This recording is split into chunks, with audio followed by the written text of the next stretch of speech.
Hai Sobat Kreatif, kamu pasti sering dengar istilah tentang AI. Tapi sebenarnya apa sih AI itu?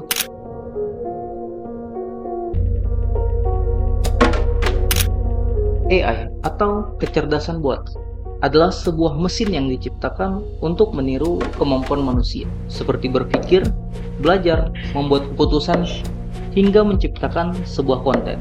Mulai dari rekomendasi YouTube, asisten virtual seperti Google Assistant, bahkan hingga membuat gambar dari teks. Itu semua adalah bagian dari AI. Yang penting kamu tahu, AI bukanlah manusia. Ia tidak punya perasaan ataupun niat. Ia hanyalah sebuah sistem yang dilatih dengan data besar dan bisa membantu kita mengerjakan tugas lebih cepat dan efisien. Jadi, AI bukan sihir. Dia adalah alat canggih yang bisa kita manfaatkan, terutama bagi kita, para pekerja kreatif. Tapi nggak bisa dipungkiri juga, banyak pekerja kreatif yang takut dengan kehadiran AI. Kenapa? Kenapa mereka khawatir? Karena mereka khawatir, apakah karya saya bisa digantikan oleh mesin? Apakah nilai kreativitas manusia akan hilang? Apakah AI akan mengambil pekerjaan saya? Dan ya, memang benar. AI bisa membuat gambar, membuat sebuah artikel, bahkan membuat musik dalam hitungan detik.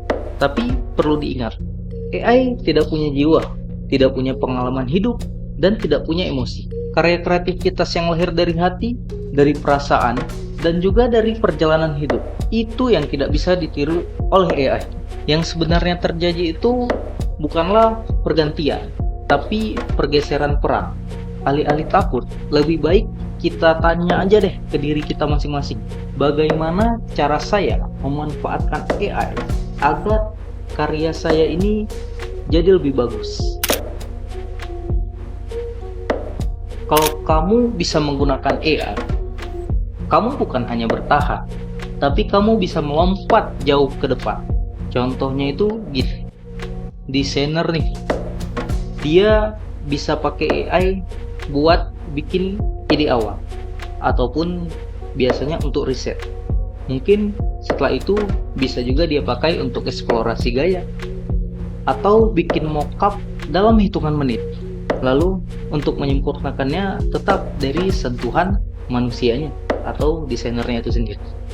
Di contoh lain itu di penulis, dia bisa pakai AI buat brainstorming judul, bisa juga buat outline artikel, atau menulis draft cepat.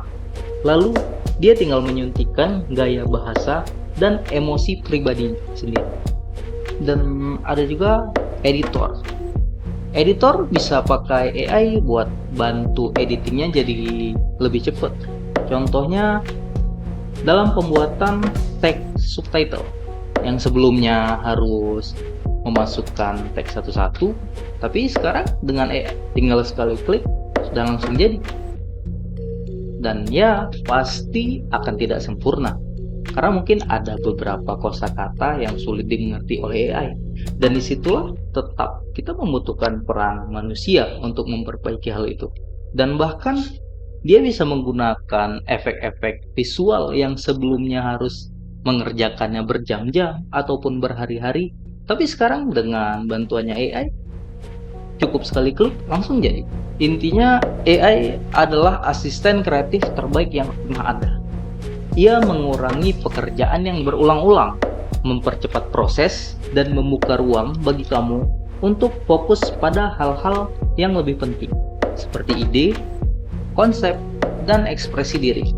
Kamu bukan digantikan oleh AI, tapi kamu itu diperkuat. Jadi apa kesimpulannya? AI bukanlah sebuah ancaman. Ini adalah peluang bagi kita. Yang perlu kamu lakukan bukanlah lari dari AI, tapi kamu harus belajar mengenalnya, mengendalikannya, dan juga menggunakannya sebagai alat tempur dalam pekerjaan-pekerjaan kamu. Pekerjaan kreatif yang akan sukses di masa depan bukanlah mereka yang tidak menggunakan AI, tapi mereka yang berhasil berkolaborasi dengan AI. Karena kreativitas sejati bukan hanya soal siapa yang paling cepat membuat sebuah karya, tapi soal siapa yang mempunyai visi, misi, emosi, bahkan cerita, dan itu hanya bisa dimunculkan dari seorang manusia.